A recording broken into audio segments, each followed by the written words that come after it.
Ration card ધારકો માટે સારા સમાચાર સામે આવી રહ્યા છે। 73 લાખ રેશન કાર્ડ ધારકો માટે આવી શકે છે સારા સમાચાર। સસ્તા અનાજની દુકાનોને લઈ સરકાર કરી શકે છે મહત્વનો આદેશ। સસ્તા અનાજ દુકાન ધારક દુકાન બંધ રાખી શકશે નહીં તેવો આદેશ સંભવ છે। દુકાનદારે પોતાની ગેરહાજરીમાં અન્યને ચાર્જ સોંપવો પડશે। સસ્તા અનાજની દુકાનો બંધ હોવાની ફરિયાદો બાદ સરકારની વિચારણા સામે આવી છે। એબીપી અસ્મિતા સાથેની ટેલિફોનિક વાતચીતમાં અન્ન નાગરિક પુરવઠા મંત્રીનું નિવેદન સામે આવ્યું છે।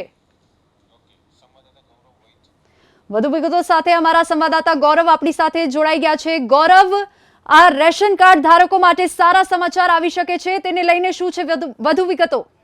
બિલકુલ વિની, જે રીતે સરકારને ફરિયાદો જે મળતી હતી કે જ્યારે સસ્તા અનાજની દુકાનદારનો જે ગ્રાહક છે એ જ્યારે અનાજ લેવા કે અન્ય કોઈ પણ વસ્તુ લેવા જ્યારે જાય ત્યારે દુકાન ઘણીવાર બંધ જોવા મળતી હતી અને એવી જ ફરિયાદો જે સરકારને મળી હતી એને ધ્યાનમાં રાખીને સરકાર એવી વિચારણા કરી રહી છે કે હવે આ સસ્તા અનાજની દુકાન જે દુકાનનો સમય હોય છે સવારે 8:30 થી 12 અને સાંજે 3:30 થી 6 વાગ્યા સુધીનો, એ દરમિયાન કોઈ બંધ નહીં રાખી શકે અને જો એને બંધ રાખવાની હશે અથવા તો કોઈ કામે એને જવાનું હોય તો એની બદલામાં એને બીજા કોઈને એનો દુકાનનો ચાર્જ સોંપીને જવું પડશે અને જ્યારે બહાર જવાનો હોય તો એની જિલ્લા પુરવઠા અધિકારીને જાણ પણ કરવી પડશે કે ભાઈ હું બહાર જવાનો છું અને મારી જગ્યાએ આ અન્ય વ્યક્તિ છે એ દુકાન ચાલુ રાખશે।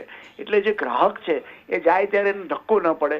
ગરીબ ગ્રાહક, જે ગરીબ વર્ગનો ગ્રાહક હોય એ પોતાનો કામ ધંધો મૂકી અને રજા રાખીને જ્યારે દુકાને ગયો હોય અને બંધ જોવા મળે ત્યારે એને જે ધક્કો પડતો હતો એ ન પડે તેના માટે સરકાર આ અંગે આવી વિચારણા કરી રહી છે અને ટૂંક સમયમાં નિર્ણય લેવાય એવી પણ શક્યતાઓ છે। વિની જી ગૌરવ, આભાર સમગ્ર માહિતી બદલ।